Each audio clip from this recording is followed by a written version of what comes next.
బోధిస్తా ఉన్నారు, ఎంతమంది ఒక దర్శనాన్ని వారికి చెప్తా ఉన్నారు, ఎంతమంది వారికి దేవుని గురించి విషయాలు బోధిస్తా ఉన్నారు చెప్పండి.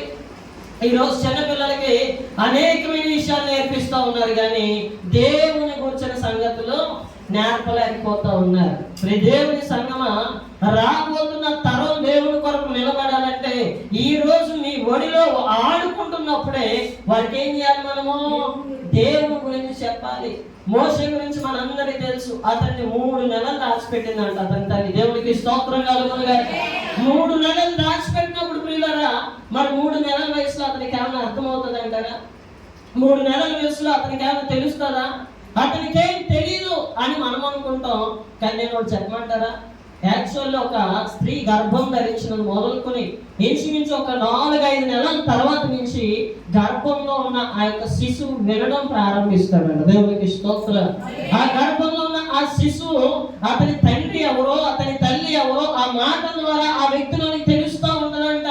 ఏమండి, అయితే భూమి మీదకి వచ్చినప్పుడు వెంటనే అర్థం కాదు, కానీ కొన్ని దినాలు చేతులు మారుతా ఉన్నప్పుడు తల్లి స్పర్శ అర్థమవుతూ ఉంటుంది, తండ్రి స్పర్శ అర్థమవుతూ ఉంటుంది. అందుకే పిల్లవాడు తల్లి దగ్గర ఉన్నప్పుడు ఆటో, తండ్రి దగ్గర ఉన్నప్పుడు ఆటో, గమ్మును బయట దగ్గరికి వెళ్ళేసరికి ఎదుగుతాడు. ఆడికి ఎలా తెలిసింది అంటారు? ఆడికి ఇంకా ఊహైనా రాలేదు. మీరంటాడు పెద్దోడయ్యాక తెలుసుకుంటాడు అంట. మరి ఆడికి గుడ్డోడైనప్పుడు అన్ని తెలుసుకోవాలి చెప్పండి అమ్మా. మనకే అన్ని తెలుసు అనుకుంటాం మనం. దేవునికి స్తోత్రం. ఏంటంటే మనకి తెలిసిందే లేదు. మనకు తెలిసిందేమో గోరంతా, మనం అనుకునేదేమో కొండంతా. ఏంటో మనకు తెలియాల్సిందే చాలా ఉంది. దేవునికి స్తోత్రం కలుగునుగాక.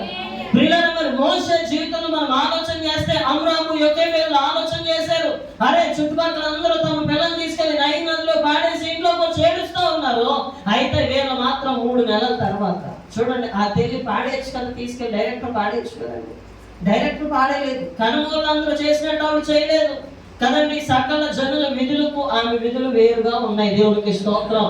అందరూ చేసినట్టు తీసుకెళ్లి డైరెక్టర్ నదిలో పాడేసి ముసలికి మీద అయిపోతుంది వారు. కానీ ఆ తల్లి ఏం చేసిందంటే ఒక జమ్ము పెట్టెని తీసుకుని జమ్ముతో పెట్టెని చేసి దానికి మట్టి కీలు రాసి కీలు పూసి దాంట్లో మోషేని పడుకోబెట్టి ఒక నదిలో విడిచిపెట్టింది. నైల్ నదిలో విడిచిపెట్టింది. విడిచిపెట్టినప్పుడు చూడండి ఆమె విశ్వాసం ఎంత గొప్పదంటే, అమ్మాయి మరి మీ తమ్ముడికి ఏమవుతుందో నువ్వు ఎక్కడుండి చూడు, అసలు మొసలు వచ్చి రాకి వెళ్తుందా, లేదంటే వీడి పరిస్థితి ఏమవుతుందో మనం చూడాలి అని చెప్పేసి తన అక్కకి, మోషే అక్కకు ఒక బాధ్యతను అప్పచెప్పి మోషే అక్కను అక్కడ పెట్టింది. దేవునికి స్తోత్రం కలుగునుగాక. అదే మన ఆడోళ్ళు అనుకోండి, అయ్యి బాబు మన సోకంగా దిక్కు. దేవునికి స్తోత్రం చెప్పండి. ఏదైనా సెంటర్ అయితే దానికి పెద్దగా ఎడుపుతారు.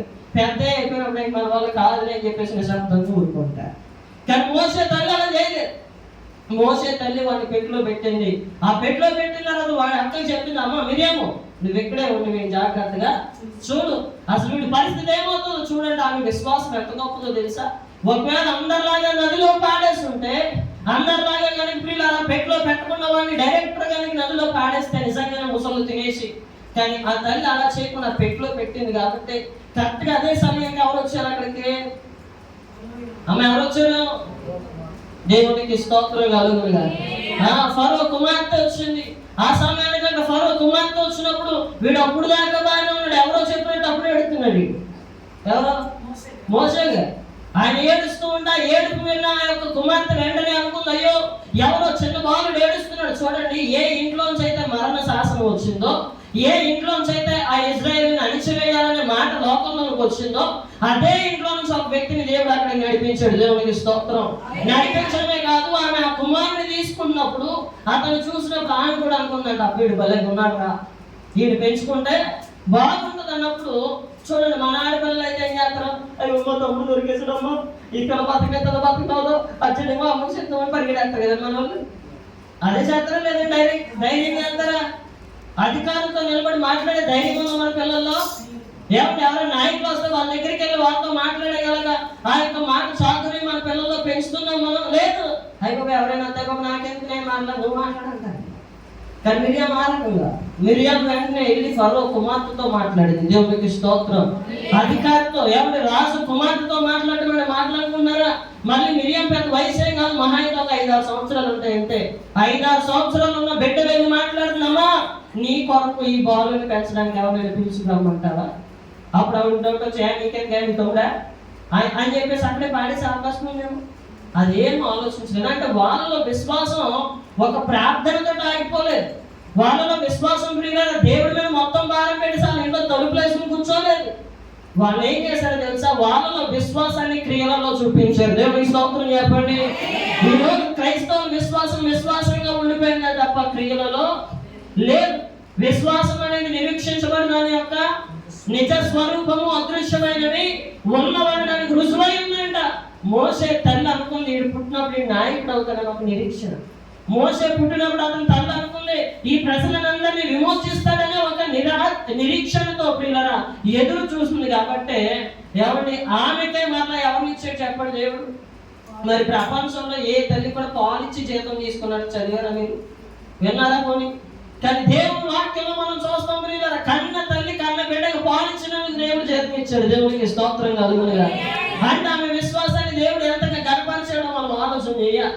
వెంటనే మిరియాం వెళ్ళి ఆ తల్లిని పిలుచుకొస్తుందమ్మా, ఇదిగో తమ్ముని నువ్వు పాడేసావు. అయితే దేవుడు వాడిని ఏమనలేదు, దేవుడు వాడిని విడిచిపెట్టలేదు. ఇదిగో ఫలానా రాణికి దొరికాడు, నువ్వు త్వరగా రా, ఆమెకు ఒక ఆయ కావాలంటే వెంటనే ఎక్కువ మీద ఎంత ఆనందించుంటుందో, ఎంత సంతోషించుంటుందో. అన్ని కుటుంబాల్లో దుఃఖం, అన్ని కుటుంబాల్లో అయ్యో కొడుకును కోల్పోయాననే బాధ. కానీ ఆ కుటుంబంలో మాత్రం మరలా నా కొడుకు నేను సంపాదించుకున్నాను ఒక నిరీక్షణ. దేవునికి స్తోత్రం. మరలా కుటుంబంలో తన కొడుకు తన ఒడిలో పోసినప్పుడు ఇప్పుడు ప్రారంభించిందండి విశ్వాస పాఠాలు చెప్పడం. దేవునికి స్తోత్రం చెప్పండి. ఇప్పుడు ప్రారంభించింది తన దేవుడు ఎంత గొప్పవాడో చెప్పడం ప్రారంభించింది. దేవుని యొక్క మహత్యాన్ని, దేవుని యొక్క శక్తి బాహుళ్యాన్ని వివరిస్తున్నప్పుడు మోసే పెద్దవాడు అయ్యాడంట. ఒకే అధ్యాయంలో 2 సార్లు పెద్దవాడు అయ్యాడు. నాకు అర్థం కాదు. నిర్గమకాండం 2వ అధ్యాయంలో మీరు ఆలోచన చేస్తే ప్రియులారా, మోసే పెద్దవాడైనప్పుడు ఈ యుద్ధం మీద తీసుకెళ్లి ఆ మోసే నా యొక్క ప్రియులారా ఫరో కూతురు చేతికి అప్పగిస్తే అదే మోసే మరలా పెద్దవాడయ్యాడు. అంటే నేను అనుకుంటాను వీడిని ఒక 4-5 సంవత్సరాలు పెంచుంటుంది. ఓకే, దేవునికి స్తోత్రాలు. ఆ 4-5 సంవత్సరాల్లోనే ఈ 400 సంవత్సరాల్లో వాడికి పడిన కష్టం అంతా వాడికి చెప్పింది. ఈ 400 సంవత్సరాల్లో వారు అనుభవించిన దాస్యం అంతా వాడికి బోధించిన ప్రియులరా వాడు బాల్యంలోనే కొన్ని నిర్ణయాలు తీసుకున్నాడు. అయితే బాల్యంలో చేయడానికి అవుతుందా? అవును. దేవుడు మోసేని ప్రిపేర్ చేశాడు. ఎక్కడ పెట్టో తెలుసా? దేవుడు మోసేని ప్యాలెస్ లో పెట్టి సకల విద్యలకు ప్రాముఖ్యత కలగజేశాడు. దేవునికి స్తోత్రం చెప్పండి. మొత్తం ఆయనకి రాని విద్యలు లేకుండా మోసే ఆ యొక్క ప్రియుల ఐగుప్తులో ఉన్నప్పుడు అన్ని నేర్చుకున్నాడు. అన్ని నేర్చుకున్నప్పుడు 40 సంవత్సరాలు వచ్చింది. ఎన్ని సంవత్సరాలు వచ్చినాయమ్మా? ఇప్పుడు 40 సంవత్సరాలు వచ్చాక మోసే తీసుకున్న నిర్ణయం మీరు చదివితే అతని తల్లి అతన్ని ఎంత ప్రభావితం చేస్తుందో మీకు అర్థమవుతుంది. చదవండి. హెబ్రీయులకు రాసిన పత్రిక 11వ అధ్యాయము 24వ వచనం నుంచి మనం చదువుదాం.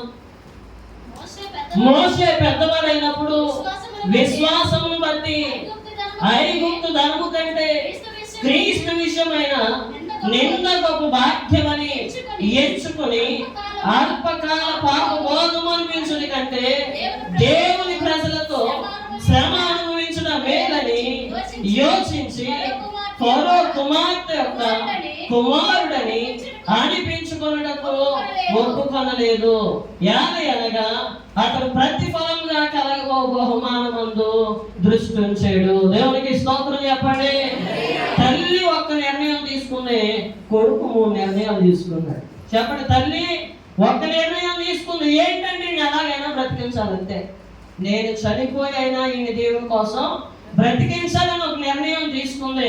ఆ తల్లి నిర్ణయాన్ని తెలుసుకున్న కుమారుడు ఇప్పుడు 40 సంవత్సరాలు వచ్చినాయి. దేవునికి స్తోత్రం కలుగును గాక. 40 సంవత్సరాలు వచ్చిన తర్వాత ఎవరైనా ఇటువంటి నిర్ణయాలు తీసుకుంటారా? ఎటువంటి నిర్ణయాలు? మొదట మనం చదువుదాం. మోసే పెద్దవాడైనప్పుడు ఐగుప్తు ధనము కంటే క్రీస్తు విషయమైన నింద గొప్ప భాగ్యమని ఎంచుకుంటా. దేవునికి స్తోత్రం చెప్పండి. హల్లెలూయా. క్రీడలు చేతులు ఎక్కువ ఇస్తారు. ఆదివారం కూడా పనికి రమ్మంటే ఇళ్ళ వాళ్ళు ఉన్నారా లేదా? దేవుని మందిరాన్ని మానేసి దేవుని సన్నిధికి రాకుండా దేవుని సన్నిధిని కూడా నిర్లక్ష్యపరిచి ఈ రోజు 100 రూపాయల కూలి ఎక్కువ వస్తుందని, 200 రూపాయల కూలి ఎక్కువ వస్తుందని, లేదంటే ఎప్పుడు ఎవరంత ధనం మనకి ఇస్తున్నారని ఒక చిన్న ప్రకటన వస్తే సర్లే మన పరిస్థితి అయ్యగారికి తెలియదే ఉంది, దేవుడికి తెలియదే ఉంది, దేవుడే కదా మనకి ఈ అవకాశం ఇచ్చాడని చెప్పేసి ఆదివారం ఆరాధన కూడా పక్కన పెట్టి ధనం కోసం వెళ్ళేవారు ఉన్నారా లేరా? అయితే మోసే పిల్లరా 40 సంవత్సరాల వయసు వచ్చినప్పుడు అతనికి ధనం ఎక్కువ, దేవుడు ఎక్కువ అంటే అతను తీసుకున్న తీర్మానం ఏంటో తెలుసా? అతను దేవుడే కావాలన్నాడు తప్ప ధనం వైపు చూడలేదు. దేవునికి స్తోత్రం కలుగును గాక. ఈ రోజు మన కుటుంబంలో మన పిల్లలు దేన్ని చూస్తారో తెలుసా? నువ్వు ఇచ్చే ప్రయారిటీ చూస్తారు. నువ్వు దేనికి ఎక్కువ ప్రాధాన్యత ఇచ్చి మాట్లాడుతున్నావో, నువ్వు దేనిని ఎక్కువగా గణపరుస్తున్నావో, నువ్వు దేవుడిని గణపరుస్తున్నావా, ధనాన్ని గణపరుస్తున్నావా, పిల్లలు చూస్తారు. దేవునికి స్తోత్రం చెప్పండి.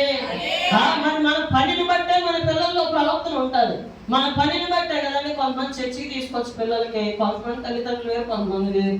కొంతమంది ఏం చేస్తారంటే వీళ్ళు ఒకవేళ పెద్దవాళ్ళు కాబట్టి ఒక 100 రూపాయలు 50 రూపాయలు కానుక వేయాలనుకున్నా, పిల్లలు కాబట్టి వాళ్ళకి ఎంత ఇస్తారు చెప్పండి? పాస్టర్ గారు బయట నుంచి అన్నారు 5 రూపాయల వేలలో 10 రూపాయల వేలు 10 కూడా వచ్చింది కదా, దేవుని స్తోత్రం. ఆఖరికి 20 రూపాయల వేలు కూడా వచ్చింది. అదే నా చిన్నప్పుడు 2 రూపాయల వేల, రూపాయి వేల, 10 రూపాయల వేల, ఇంకా లేదంటే పావలా వేల కూడా ఇచ్చిన వాళ్ళు ఉన్నారు. దేవునికి స్తోత్రం. ఇప్పుడు వీడికేం అర్థమవుతుంది? దేవుడికి పావలా ఎత్తే చాలు, దేవుడికి 10 రూపాయలు ఎత్తే చాలు. ఇప్పుడు మనమే నేర్పుతామంటే వీడికి 10 రూపాయలు ఇచ్చి మనం 100 ఎత్తాం. కానీ కొంతమంది దైవభక్తి లేని తల్లిదండ్రులు రివర్స్ చేస్తారు. వాళ్ళ పిల్లలకి 100 రూపాయలు ఇస్తారు, వాళ్ళు 10 రూపాయలు వేస్తారు. ఎందుకో తెలుసా? పిల్లవాడికి తెలియాలి దేవుని గణపరచడం అంటే ఏంటో, పిల్లవాడికి తెలియాలి దేవుడిని ప్రేమించడం అంటే ఏంటో. నిజమే, నువ్వు ఇచ్చిన దేవునికి ఇస్తున్నావు, వాడిచ్చింది దేవునికి ఇస్తున్నాడు. అయితే నీ ప్రయోజనం, అమ్మో దేవుడికి మా మమ్మీ నన్ను ఎంత ఇవ్వనండి, మా మమ్మీ ఇంకెంత ఇస్తుందో. దేవుడికి స్తోత్రం చెప్పండి. మనం ఏమనుకుంటాం, నేను ఎక్కువైపోతే దేవుడు నాయకి చదువుతాడా, మా పిల్లడు చిన్నడు కాబట్టి అది చిన్నకానికి వేయాలా, నేను పెద్దదాన్ని కాబట్టి పెద్ద కానుక వేయాలని చెప్పేసి మనమేమో పెద్ద కానుక చేతితో కట్టుకుంటాం, వాడికేమో చిన్న కానుక ఎత్తాం. అప్పటి నుంచి వాడి ఆలోచన ఎలా ఉంటుంది? చిన్నగానే ఉంటుంది. అందుకే అంటారు పిల్లలు, మోసే తల్లి అలా చేయలేదు. దేవునికి స్తోత్రం. అప్పుడే ఆమెకి ఎప్పుడు టైం వచ్చినా కూడా తన కుమారుడికి చెప్తా ఉందరే, నాన్న డబ్బా దేవుడు అంటే ఎప్పుడు దేవుడనే చెప్పు. ఒకరోజు అంటే పిల్లరా ఒక చోట ఏం జరుగుతుంది అంటే కనుక ఒక క్రైస్తవ మిషనరీ వచ్చాడు. ఒక క్రైస్తవ మిషనరీ వచ్చి కొంత ధనాన్ని తీసుకొచ్చి ఒక పక్కన పెట్టి, కొన్ని బైబిల్స్ తీసుకొచ్చి ఒక పక్కన పెట్టాడు. ప్రియులారా, అక్కడ చాలా మంది విశ్వాసానికి ఆకేసి వాళ్ళు చాలా లేని పరిస్థితుల్లో ఉన్నారు. వారికి ఏమైనా కట్టుకోవడానికి కనీసం వస్త్రాలు లేవు, వసతులు లేవు. అటువంటి పరిస్థితుల్లో మిషనరీ అంటా ఉన్నాడు, అయ్యా మరి ఇక్కడ 2 ఆప్షన్స్ పెడుతున్నాను, మీకు ధనం కావాలా, బైబిల్ కావాలా అని పెట్టాడంట. దేవుని స్తోత్రం చెప్పండి. మీరుంటే ఏమడుగుతారండి? ఆలోచించుకుని చెప్పండి. ఆలస్యంగా చెప్పారంటే చెప్తారు. దేవునికి స్తోత్రం కలుగుతుంది. ఆలోచించుకుని అందరూ చెప్పే విషయం ఏంటంటే, అయ్యారు మా పరిస్థితి బాగాలేదండి, మాకు కొంచెం డబ్బులు ఉండే, మరి ఇల్లు కట్టుకుంటాం, లేదంటే వస్తువులు కొనుక్కుంటాం, లేదంటే అది చేసుకుంటాం, ఇది చేసుకుంటాం అని ఏం చెప్తాం? మళ్ళీ పైగా అంటాం, అయ్యా మాకు చదవడం రాదండి, మీరు మాకు బైబిల్ ఇచ్చిన మేమేం చేసుకుంటాం, పట్టుకెళ్ళి ఏం పెడతాం? పైనే పెడతాం, కానీ దానివల్ల మాకేమి, కాబట్టి డబ్బులే ఇవ్వని అంటాం. అవునంటారా కదా అంటారా? అయితే అక్కడ వెనకాల నుంచి ఒక చిన్న పిల్లోడు, దేవునికి స్తోత్రం చెప్పండి, ఆ చిన్న పిల్లోడు అన్నాడంట, పాస్టర్ గారు నాకు బైబిల్ కావాలని అన్నాడంట. ఏం అర్థం కాలేదు మిషనరీకి. ఇదేంట్రా, ఎవరైనా సర్వసాధారణంగా చిన్నపిల్లలు ఏమడుగుతారు చెప్పండి? డబ్బులు అడుగుతారు. అదేంటి ఈ పిల్లలు బైబిల్ అడుగుతున్నాడు అంటే, వాడు ఎవరిని వెనకాల నుంచి పరిగెత్తుకుని వచ్చి, పాస్టర్ గారు నాకు ఆ బైబిల్లో ఉన్న పాస్టర్ గారు, మా అమ్మ చిన్నప్పటి నుంచి చెప్తుంది, దేవుని వాక్యము వెండి బంగారాల కంటే విలువైందని చెప్పింది పాస్టర్ గారు.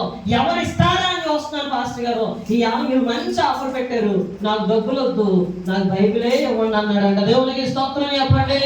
కాబట్టి పిల్లలు డబ్బులు కావాల్సిన వాళ్ళు డబ్బులు ఇచ్చేసారు పాస్టర్ గారు. బైబిల్ కావాల్సిన పిల్లడు బైబిల్ ఇస్తే, బైబిల్ ఓపెన్ చేయడం ప్రారంభిస్తే పేజీకి ఒక్కొక్క $1 పెట్టాడు. దేవునికి స్తోత్రం చెప్పండి. అంటే ఒక్కొక్క పేజీకి వచ్చి 100 రూపాయలు చొప్పున. బైబిల్ ఎన్ని పేజీలు ఉంటాయి? 1000 పేజీలు ఉంటే 1000 వందలు మొత్తం 10,000 రూపాయలు. అక్కడ మొత్తం డబ్బులు 10,000 పెట్టాడు. ఎలా ఉంటుంది? మరి పిల్లలు ఎందుకు మాట చెప్పారు కలిసి, మన పిల్లలకి బైబిల్ విలువ నేర్పుతాం కదా. మన పిల్లలకి బైబిల్ యొక్క గొప్పతనాన్ని చెప్పం. మనం ఏం చెప్తాం? ఎవరు చెప్పాలి ఏం చెప్తారు? మీ పిల్లలు దేని విలువ చెప్తున్నారు, దేని యొక్క ప్రాముఖ్యత చెప్తున్నారు? వాడికి ఏకంగా అరే నువ్వు MBBS చెయ్యి, కలెక్టర్ చెయ్యి, డాక్టర్ చెయ్యి, అది ఇది అంటారు. నేనంటే నా డాక్టర్ తాగుడు మానడు, ఆ డాక్టర్ సిగరెట్ మానడు, లేదంటే లోకంలో ఏ ఉద్యోగం వచ్చినా, ఎంత గొప్ప స్థితిలోకి వెళ్ళినా చాలా మంది చాలా దుర్వ్యసనాల్లో పడిపోతా ఉన్నారు. దేవునికి స్తోత్రం. కానీ ఏ దుర్వ్యసనాల్లో పడిపోకుండా పడిపోయిన వారిని సైతం మార్చగలిగే దివ్య గ్రంథం గురించి ఎంతమంది మన పిల్లలకు చెప్తున్నాం? దేవునికి స్తోత్రం చెప్పండి. హల్లెలూయా. మన ఆశ కదా మన పిల్లడు గొప్పోడు అవ్వాలి, పెద్దోడే కాదు, ఉన్నతమైన స్థితిలో ఉండాలి. కానీ చిన్నప్పుడు మాత్రం ఆయన కోసం చిన్న ప్రార్థన చేస్తున్నాం. దేవునికి స్తోత్రం. నేనంటాను యోకేబేలు వాడికి నేర్పించింది, నీకు దేవుడా ధనమా అనే ఆప్షన్ వస్తే నువ్వు ఎంచుకోవాల్సిన నిర్ణయం ఏంటంటే ధనం కాదు, నీకు కావాల్సింది దేవుడే. దేవునికి స్తోత్రం కలుగును గాక. మన పిల్లలకి ఎంతమంది చెప్తున్నావు, అరే నీ జీవితంలో నీకు అన్ని ఇవ్వగలిగిన వాడు, అందరికంటే ఉన్నతంగా ఉంచగలిగిన వాడు దేవుడే అని చెప్పగలుగుతున్నాం. మనం విశ్వాసాన్ని నూరుకొస్తున్నామా? మనం చేసే పని చాలా తక్కువ అండి. మనం అనుకుంటాం చర్చకొచ్చేసాం, ప్రార్థన చేసేసాం, పాట పాడేసాం, కానుక వేసేసాం, దేవుడికి ఎంత చేసేసేమో అనుకుంటాం. ఎంత చేస్తున్నారు? దేవుడికి స్తోత్రం కలుగు. ఏం చేయట్లేదు మనం దేవుడి కోసం. ఇది నార్మల్గా ఒక విశ్వాస చేయాల్సిన పని అంటే దేవుడికి స్తోత్రం. అయితే మనం ఇంకా చేయాల్సింది ఎంతో మిగిలిపోయి ఉంది. అంతా ప్రభు కోసం మనం చేస్తున్నామా లేదో ఒకసారి ఆలోచించండి. రండి రెండో నిర్ణయం చదువుదాం. 24 నుంచి 26 కలిపి ఉన్నాయి. రెండో నిర్ణయం ఏం తీసుకున్నాడంటే అల్పకాల పాప భోగమును అనుభవించడం కంటే దేవుని ప్రజలతో శ్రమ అనుభవించడం మేలు. దేవునికి స్తోత్రం చెప్పండి. నేను కూర్చున్న యవ్వన స్తోత్రం బట్టి చప్పట్లు కొట్టండి ఒకసారి. అమ్మ అలా స్తోత్రం కొట్టొచ్చుగా, మీ ఆస్తాడు కదా, మీ అంతా అడిగానండి. చప్పట్లు కొట్టమన్నాడు, ఏమవుతారో ఏముంది, చప్పట్లు కొట్టమన్నాడు అనుకుంటున్నాడు. దేవునికి స్తోత్రం.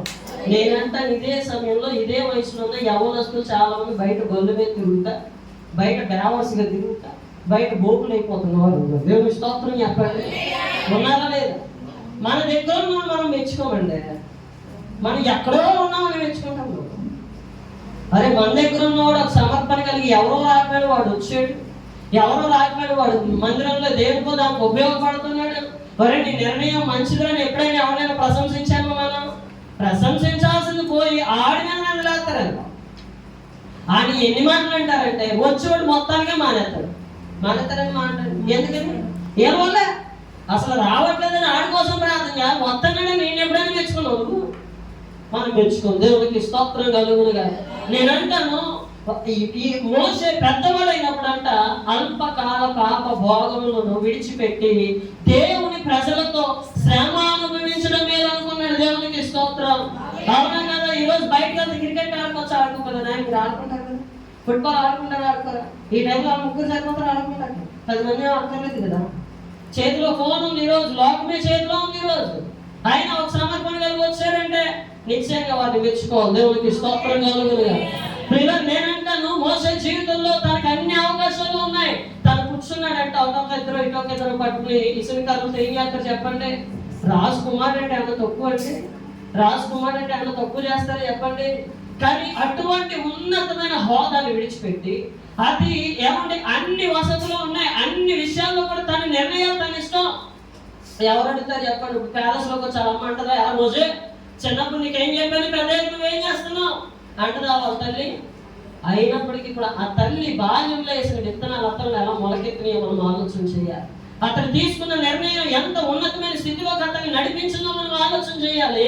అతడు అనుకున్నాడు, ప్రియులారా, చిచ్చి ఈ పాపం నన్ను పాతాలని తీసుకెళ్తుంది, ఈ పాపం నన్ను ప్రభువుకి దూరం చేస్తుంది, ఈ పాపం నన్ను వ్యాధిగ్రస్తుని చేస్తుంది, ఈ పాపం వల్ల నేను ఎటువంటి ప్రయోజనకరమైన స్థితిలో ఉండలేను సరికదా, నా యొక్క పవిత్రతను నేను కోల్పోతానని చెప్పి తను పెద్దవాడైనప్పుడు తీసుకున్న నిర్ణయం పాపము చెయ్యకూడదు. దేవునికి స్తోత్రం కలుగునుగాక. పాపం తన చెంతనే ఉంది, పాపం పిలిస్తే వస్తా తన దగ్గరికి. కానీ తను అనుకున్నాడు, చిచ్చి ఈ జీవితంలో నేను ప్రభువు కోసమే బ్రతకాలి కానీ పాపిగా నేను ఉండకూడదు. దేవునికి స్తోత్రం. ఎక్కడ పడింది విత్తనం అంటే అతని తల్లి అతనిలో వేసింది. మీకు తెలుసా, అబ్రహాం లింకన్ అని అమెరికాకి 16వ ప్రెసిడెంట్. ఎన్నో ప్రెసిడెంట్ అమ్మా? అమెరికాకి 16వ ప్రెసిడెంట్. ఆయన అంట ప్రియులారా, ఒక రోజు ఆ దేశం యొక్క మిలిటరీ అధికారితో గదిలో కూర్చున్నాడు. ఆ మిలిటరీ అధికారితో గదిలో కూర్చున్నప్పుడు ఆ మిలిటరీ అధికారి ఏం చేశాడంటే కనుక తన జోబులో సిగరెట్ ప్యాకెట్ ఉంటే సిగరెట్ తీసాడు. సిగరెట్ తీసి తన ఎదురుగా ఉన్న అబ్రహాం లింకన్ గారికి ఇస్తూ ఉన్నాడు. అబ్రహాం లింకన్ వెంటనే ఉన్నాడు, సారీ ఏంటి నాకు ఎటువంటి అలవాటు లేదని చెప్తే ఈ మిలిటరీ అధికారి ఒక్కడే చక్కగా సిగరెట్ కాల్ చేశాడు. కాసేపు అయిన తర్వాత ప్రియులారా, ఫ్రిడ్జ్ డోర్ ఓపెన్ చేసి ఫ్రిడ్జ్ లోంచి ఒక బీర్ బాటిల్ తీసి 2 గ్లాసులు పెట్టి 2 గ్లాసుల్లో వేస్తా ఉన్నాడు. 2 గ్లాసుల్లో బీర్ వేస్తుంటే వెంటనే అబ్రహాం లింకన్ అన్నారు, సార్ 2వ గ్లాస్ ఎవరికి సార్ అన్నాడు. వెంటనే ఆయన అన్నాడు, అదేంటంటే ప్రెసిడెంట్ గారు మీకోసమేనండి అంటే ఆయన అన్నాడు, లేదండి నేను బీర్ కూడా తాగు. ఈయనకి ఎటువంటి ఇంకా నోట మాట రావట్లేదు. ఇదేంటిది, ఒక అమెరికా ప్రెసిడెంట్ అయి ఉండి, ఒక ఉన్నతమైన ఏముండి అగ్ర రాజ్యానికి నాయకుడిగా ఉండి నువ్వు మందు కొట్టవా, నువ్వు సిగరెట్ కాల్సవా, ఎలాగైనా సాధ్యం అంటే అప్పుడు ఆయన అంటాడంట, అయ్యా నాకు 8 ఏళ్ళ వయసు ఉన్నప్పుడు మా తల్లి చనిపోయింది, అయితే నా తల్లి చనిపోయే ముందు నా దగ్గర ఒక మాట తీసుకుంది.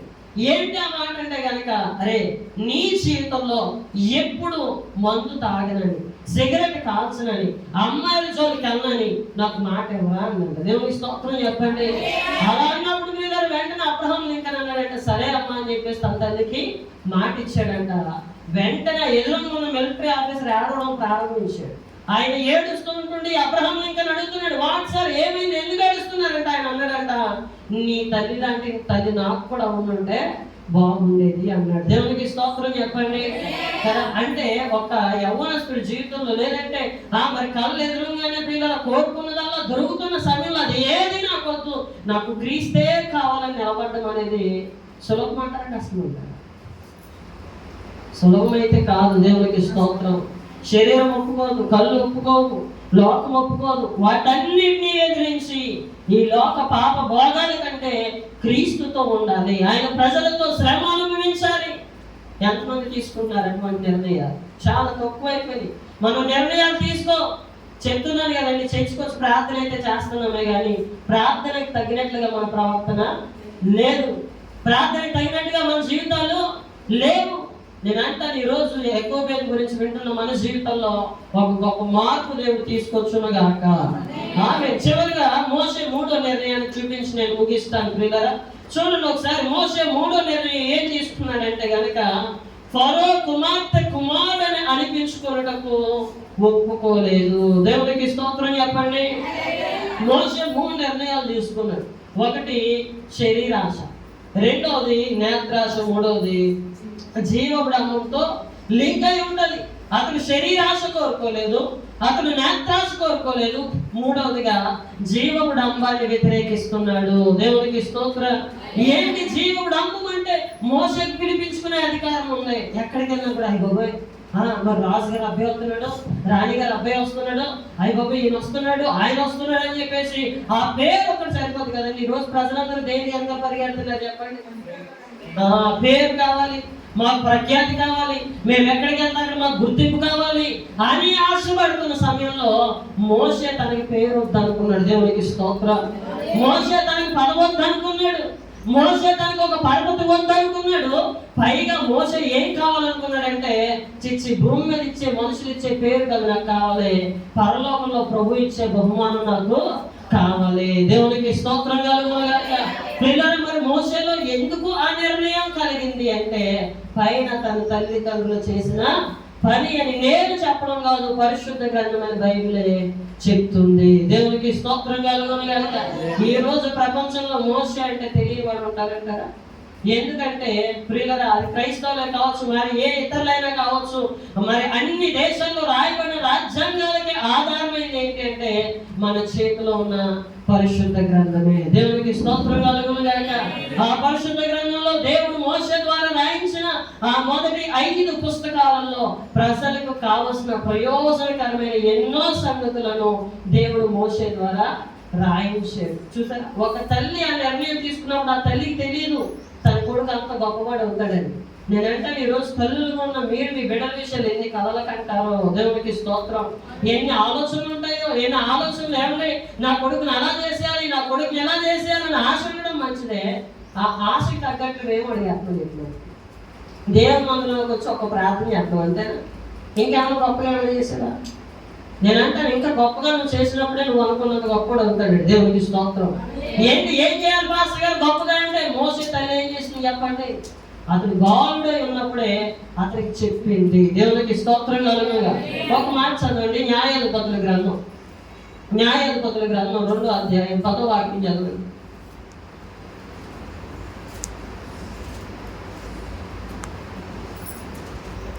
మీరు మంచి తీర్మానం తీసుకుని వచ్చారు. దేవునికి స్తోత్రం కలుగుగా. చదవకూడదనే తీర్మానంతో వచ్చారు. నేనే చదువుతున్నా. న్యాయాధిపతుల గ్రంథం 2వ అధ్యాయం 10వ వచనం.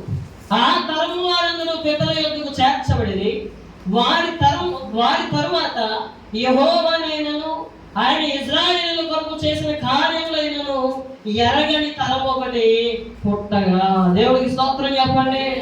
అమ్మ, ఏ తరం పుట్టిందంట? ఏ తరం పుట్టింది చెప్పాలి? యెహోవానైనను ఆయన ఇశ్రాయేలీయుల కొరకు చేసిన కార్యములైనను ఎరగని తరం ఒకటి పుట్టింది. దానికి గల కారణం ఎవరు? దానికి గల కారణం ఎవరు? చాలా మంది తల్లిదండ్రులు అంటారండి, వాళ్ళ పిల్లల్ని దగ్గరికి తీసుకుని వాళ్ళని ఏమని అడుగుతుంటే సింపుల్గా ఒక చిన్న ఉదాహరణ చెప్తాను. ఒక రోజున ఒక పాస్టర్ గారు కొత్తగా ఎలక్ట్ అయ్యారు చర్చిలో. అంటే మెయిన్లీ చర్చెస్లో పాస్టర్ గారిని మారుస్తూ ఉంటారు. ఈ చర్చ్ నుంచి ఆ చర్చ్, ఆ చర్చ్ నుంచి ఇంకో చర్చ్కి పాస్టర్ గారిని పంపిస్తారు. మరి ఆ చర్చ్కి ఆయన కొత్తగా పాస్టర్గా వచ్చాడు. ఆ కొత్తగా వచ్చిన పాస్టర్ గారితో సంక్రాంతి గారు మొత్తం తిప్పుతా ఉన్నాడు, ఆ క్యాంపస్ అంతా తిప్పుతా. ఎందుకంటే పాస్టర్ గారు ఇది ఇలాగే చెప్తా ఉంటే ఆ పక్కన సండే స్కూల్ జరుగుతూ ఉంది. ఆ సండే స్కూల్ జరుగుతూ ఉంటుంటే ఆ పాస్టర్ గారు రావడం, సండే స్కూల్ కరెస్పాండెంట్ చూసి ఆ పాస్టర్ గారితో చెప్తున్నాడు, ఆయన పాస్టర్ గారు మన పిల్లలు మంచి మేధావులు అంటే వాళ్ళు ఆవలిస్తే దేవునికి అలా చెప్తా ఉంటే అప్పుడు పాస్టర్ గారు నా సూపరింటెండెంట్ అన్నాడంటే, మీరు ఏ ప్రశ్న అయినా అడగండి ఈజీగా ఆన్సర్ చెప్పేస్తారు అన్నాడు. దేవునికి స్తోత్రం. వెంటనే ఆయన అన్నాడు, ఒక పాపం లేపి తల్లి లేపి, అమ్మ ఎరుకో వాళ్ళు ఎవరు కూల్చారు తెలుసా? అలాగే చెప్పింది ఆకలి కూడా. దేవునికి స్తోత్రం చెప్పండి. తెలుసా? మరి చెప్పలేదా? తెలీదా? ఎరుకో వాళ్ళు ఎవరు కూల్చారు తెలీదా అని చెప్పేసి అలా అంటుంటే ఆ పిల్ల కంగారు వచ్చేస్తుంది. ఆ పక్కన ఉన్న ఆయన అన్నాడు, ఆడపిల్లండి, ఆ పిల్లకి ఏం చెప్తుందండి, ఆ అబ్బాయిని అడిగిన అది చెప్తారు చక్కగా అంటే, తమ్ముడు ఎరుకోవాలి ఎవరు కూర్చాడు అన్న. ఆయన కూడా బాబాయ్ నాకు అలాంటి తెలియదండి, అలాంటి అని చెప్పి మా సండే స్కూల్ టీచర్ ఊరుకుంటుంది అనుకున్నారు మీరు, ఈ విమానం మొదలెక్కించేదు అన్నాడంటే ఆడు. ఆయన ఏడికి కూడా తెలియదు అనుకుని చెప్పేసి ఇంకొకరిని అడిగాడంట, తమ్ముడు నువ్వు చెప్పరా అంటే ఆడన్నాడంట, సార్ నాకు చెట్లు ఎక్కడ రాదు, గోడలు కోల్చడం ఏమొచ్చు సార్ అంటే అప్పుడు ఈ సంగతి అంటాడంట, ఏంటి పాస్టర్ గారు ఎవరో పడగొట్టారు, మరి కమిటీ వేసి కట్టించేద్దామా అన్నాడు. మీకు అర్థమైందో మ్యాటర్? ఎరుకోవాలి ఎవరు కూర్చారు తెలియని తరం, అది సంఘబద్ధం కూడా తెలియదు ఎవరు కూర్చారు. దేవునికి స్తోత్రం. ఎందుకు ఈ మాట చెప్పాను? ఇక్కడ ఏముందో తెలుసా? ఏమంటే యెహోవానైనను ఆయన యొక్క క్రియలైనను ఎరగని తరం. నేనంటే ఈరోజు పిల్లలకి, మా పిల్లడికి ఏమీ తెలియదండి అన్నాడు. నిన్ను వేగల ఒకటి ఏం తెలియకుండా పెంచావు వాళ్ళ. మా అబ్బాయికి ఏమీ రాదండి అంటే ఏమీ రాదని ఏం చేస్తాను పెద్దడయ్యాక? మనం ఎంత బాగా చెప్తామండి, మా ఊరికి ఏమీ రాదండి, మా ఊరికి ఏమీ తెలియదండి. మరి ఏమీ తెలియకుండా ఏది ముద్ర చేస్తాను పంపిస్తానండి స్కూల్కి. అమ్మా ఏమి తెలియకుండా ఏం చేయడానికి పంపుతున్నాం మనం ఈరోజు? నేనంటాను మన పిల్లలకు తెలియాలి. దేవునికి స్తోత్రం. వారికి తెలియ చెప్పాల్సిన బాధ్యత పిల్లల మీద ఉంది. వీడియో చేస్తున్నాడు 6వ అధ్యాయంలో దేవుడు ఏమన్నాడు తెలుసా? ఏమన్నా చెప్పండి, చదవమ్మా. 6వ అధ్యాయం వీడియో చేస్తున్నాను, 6వ అధ్యాయం చూద్దాం రండి. వీడియో చేస్తున్నాను 6వ అధ్యాయము 6వ వచనం నుంచి లేదా 7వ వచనం నుంచి చదువుదాం.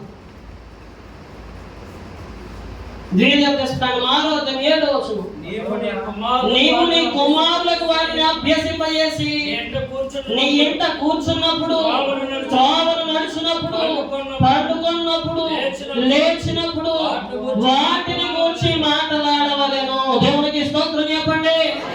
వేటిని గురించి మాట్లాడాలి?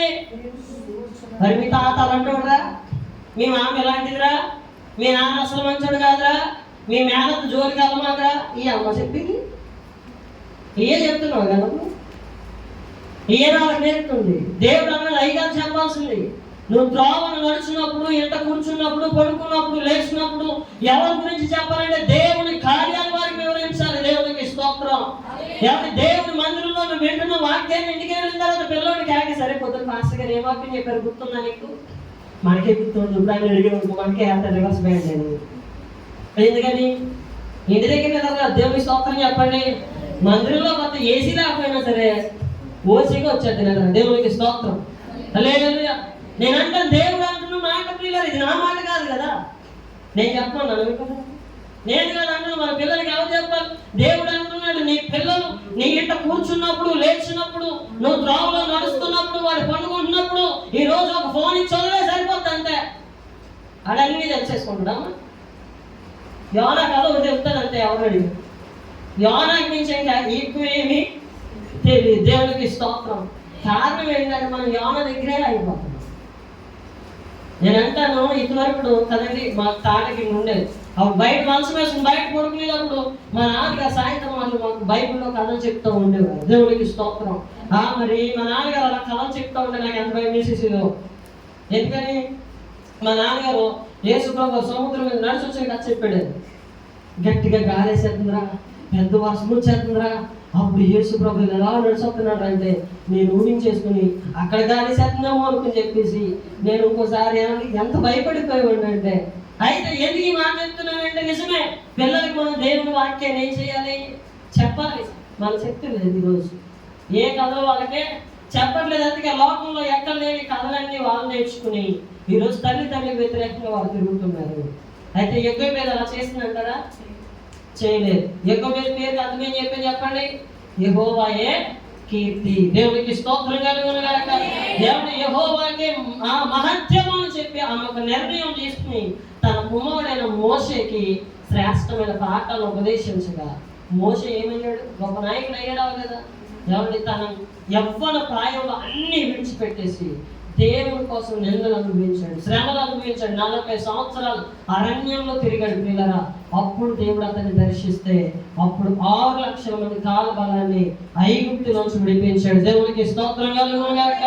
పిల్లలు నేనంటాను, తల్లులైన వారు తండ్రులైన వారు పిల్లలు మన పిల్లల విషయంలో మనకుందా ఆ దర్శనం, మనకుందా పిల్లల ఆ యొక్క ముందు చూపు.